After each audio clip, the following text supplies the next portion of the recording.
కొట్లాడితే గుర్తింపు గౌరవము హోదా అనేది ఆటోమేటిక్ వస్తుందని వారి వేదిక మీద నుంచి చెప్పినరు. ఇది రాష్ట్రంలో రాజకీయాలలో రాణించాలనుకునే వాళ్ళు తప్పకుండా రాజకీయాలకు రావాలి. ఎందుకంటే ఈ రాష్ట్రాన్ని కేంద్రాన్ని బలమైన రాష్ట్రంగా దేశంగా నిర్మించుకోవాలి అనుకుంటే బలమైన నాయకత్వం ఉండాలి, దేశం పట్ల భక్తి ఉండాలి. రాష్ట్రం అభివృద్ధి పదం నడిపించడంలో మనందరం కలిసికట్టుగా ముందుకు వెళ్ళాలి. అట్లా చేసుకున్నప్పుడే ప్రపంచ దేశాలతో మనం పోటీ పడి దేశాన్ని అభివృద్ధి పదం వైపు నడిపించే అవకాశం ఉంటుంది. తప్పకుండా మీ ఆలోచనలు, ఎందుకంటే 1978లో విద్యార్థి దశ నుంచి మీరు మొదటిసారి ఎమ్మెల్యేగా ఎన్నికై కీర్తిశేషులు జైపాల్ రెడ్డి గారు అంతకంటే ముందే 3 సార్లు ఎమ్మెల్యేగా అయినా మీరిద్దరూ ఆనాటి ఉమ్మడి ఆంధ్రప్రదేశ్లో జంట కౌలలాగా ప్రతిపక్షంలో ఉండి పాలకుల మీద పదునైన భాషలో పదును ఉండాలి, సమస్యను సృష్టించే విధంగా ఉండాలి.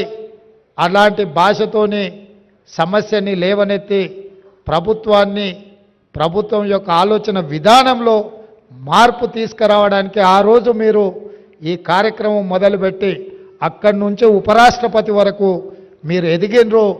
వివిధ దశలలో మీ పోరాటాలు ఈ ప్రాంత ప్రజలు దేశ ప్రజలు చూసినరు. ఒక్క విషయం నేను మిత్రులకు చెప్పదలుచుకున్నా, నాకు తెలిసి దేశం నలుమూలల రోడ్డు మీద ప్రయాణం చేసి ఎక్కువ సభలలో పాల్గొన్న నాయకులను ఒకవేళ లెక్కిస్తే వెంకయ్య నాయుడు గారే ముందు వరుసలో ఉంటారు, మొదట ఉంటారని నేను భావిస్తున్నా. వారి జీవితంలో ఏ ఒక్క రోజు కూడా విశ్రాంతి తీసుకున్నట్టు నాకు తెలియదు. దేశం నలుమూలల ప్రజా సమస్యల మీద వారు ఎన్ని వందల కిలోమీటర్లున్న రోడ్డు ప్రయాణం చేసి తప్పకుండా కార్యక్రమాలను పిలిచిన ప్రతి కార్యక్రమానికి సమయానికి హాజరవ్వాలన్న ఆలోచనతోటి వారు సేవలు అందించినరు. వారు ఈ దేశానికి రాష్ట్రపతి అవుతారని నేను భావించిన. భవిష్యత్తులో ఆయన ఉపరాష్ట్రపతి తర్వాత రెండవ తెలుగువాడుగా ఆనాడు నీలం సంజీవరెడ్డి గారు రాష్ట్రపతి అయినరు.